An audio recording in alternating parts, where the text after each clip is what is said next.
唔好買呢啲戶型，千祈唔好買，唔制得過㗎。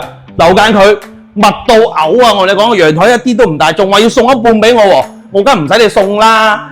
呢個房間呢個廁所乾濕分離，好咩？唔好。最衰呢個房間㗎啦，飄窗唔整俾我，仲話要送齊呢個面積俾我喎，我梗唔要你㗎啦，我要飄窗嘛。廚房嚟㗎啦 ，L 型嘅廚房，仲要過分到多人嘅陽台，有鬼用咩？冇採光，曬衫曬唔到啦。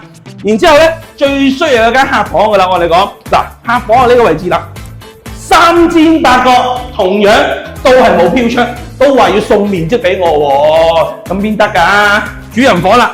主人房咧最需要嘅廁所啦，好唔實用，其實就係一啲都唔實用噶啦。你睇下幾咁細個廁所，主人房呢度啊，1.8米床都放唔到啊，又係冇飄窗，又話送俾我。呢啲咁嘅單位話2步路返到珠海，9000零蚊一方，千祈唔好揾我買，絕對唔好揾我買。